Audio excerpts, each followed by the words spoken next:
All right. Good afternoon, distinguished gentlemen and gentlewomen of Theta. I'm filling in for Brandon today, so thank you, Brandon, for this opportunity. I think what you've been doing with the devotionals this summer has been really awesome, and Jack and Jason both did an incredible job as well, so really honored for this opportunity. Sorry it's later in the day. I was busy today, and I didn't have a chance until now, but I hope you guys enjoy, that you can take something from it. So I'm going to be talking about perseverance and endurance in our lives as Christians today. I'm going to start in Hebrews 12:1. If you'd like to read along, I'm reading in ESV. Therefore, since we are surrounded by so great a cloud of witnesses, let us also lay aside every weight and sin which clings so closely. Let us run with endurance the race that is set before us. So, one thing I think that's interesting about how the author of Hebrews describes our lives as Christians is that he describes it as a race, which is something Paul mentions several times. But not just any race. Like, it's not like a quick sprint where you're at the finish. Once you get to the finish line, you can relax and, live freely. It's a constant struggle that requires great endurance. So I feel like most Christians, or not most, but a lot of people, think of their walk as more of like a journey.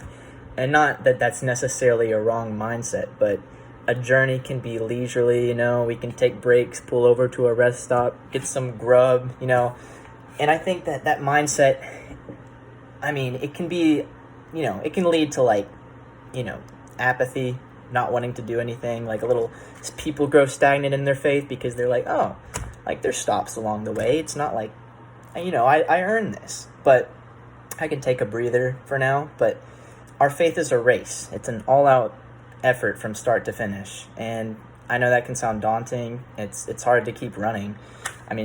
Most of you have probably run races before, and it's pretty hard to keep pushing towards the finish line, especially when that race lasts a lifetime. And it's tempting to take breaks, enjoy this sin or this pleasure because it's not a regular thing, and everybody else does it, so it's fine to do it every once in a while.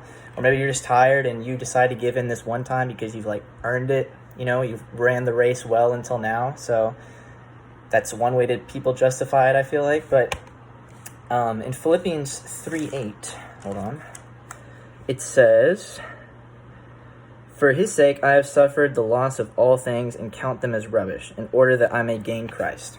So, Paul says that we're going to have to sacrifice things in our lives. Many of them are probably going to be things that we enjoy, but in the end, those things don't matter anyway, because we have gained Christ, who is the ultimate reward and secures our eternity. So, we can't expect for ourselves to let go of all these worldly desires on our own, because obviously, that's all we know. We live in a fallen creation, so we're going to desire those things. But we also can't run the race on our own.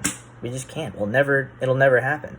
The only way we can run the race with endurance is by looking to Jesus and imitating his example. So, back to Hebrews, verse 2, chapter 12, verse 2.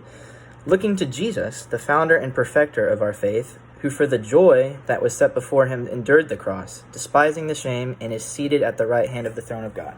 So, how did Jesus endure the pain?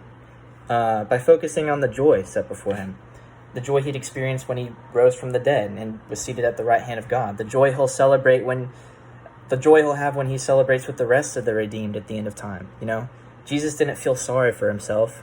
I think that, as humans, it's natural for us to focus on our suffering. And I'm not saying you should ignore the pain, put on a fake smile, and act like it doesn't hurt, because let's face it, life sucks. Christian or not, we live in a fallen world, and, sin, evil, pain, they all exist, so there's no escaping that. But if instead of focusing on our pain and suffering, we focused on Jesus and his plans for us, running the race with endurance and perseverance would be much easier. As Paul says in Romans 5:2, or 5:3 and 4, not only that, but we rejoice in our sufferings, knowing that suffering produces endurance, and endurance produces character, and character produces hope. So, this hope is the hope we have as Christians for the day that we meet Jesus face to face.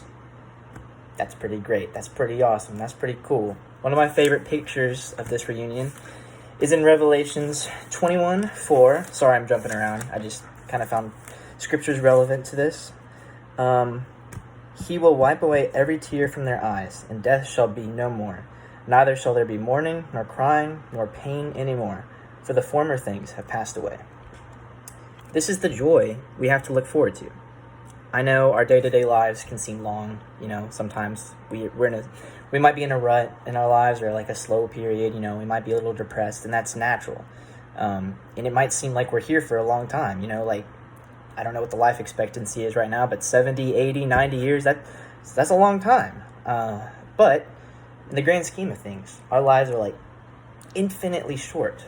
So it's worth running the race with endurance and perseverance while we're here, so that we can spend eternity with God in a new heaven and a new earth. And that's so much better than spending what little time we have here chasing fleeting pleasures that will, at the end of the day, not leave us any more fulfilled than before. So, you can spend your life, enjoying this pleasure, or like this sin, and those things are all attractive. Don't get me wrong. I mean, I fall for that too. Everyone does. But we would be much better off if we focused on the joy set before us that Jesus promised us. And if we focus on that, we can live a faithful life of endurance and persevere through everything, getting to the end. So, I encourage you today, run the race with endurance, don't compromise, look to Jesus for strength, and remember the joy we look forward to. Like Paul says in 2 Timothy 4:7, I have fought the good fight, I have finished the race, and I have kept the faith. This is what we're called to do. It can be hard and it can be tiring, but remember, we're here for each other. That's what this club is for. We're here to push each other further and help each other up when one of us stumbles. That's the power of this club. If we look to our foundation, like our verse says, of Jesus, and build one another up, the race will be a lot easier. So, yeah. I think that's pretty awesome. I think that's something that a lot of Christians struggle with, is just the endurance. You see a lot of new Christians are super on fire. They're going out evangelizing to all these people. They're telling everybody about church, inviting everyone. But then after a couple of years, they kind of fall off, or not fall off per se, but they get more comfortable with it. They're like, oh, I can let this thing into my life, and eventually that builds up, and it just gets you further and further away from God. And you can fix that, but that's why we're called to run with endurance, so that we won't have to rebuild. We can just keep building. And that's a lot easier when we do it together and we have a community that builds each other up. So, yep. I love you guys. I hope you enjoyed, that you could take something for this. I know it was a little bit all over the place, but I don't know. I just read Hebrews with Jason, and I really enjoyed that part of chapter 12. I thought it was really cool. Paul mentions running the race several other times in the Bible. I like that picture a lot of our faith being a race. But yeah, love you guys.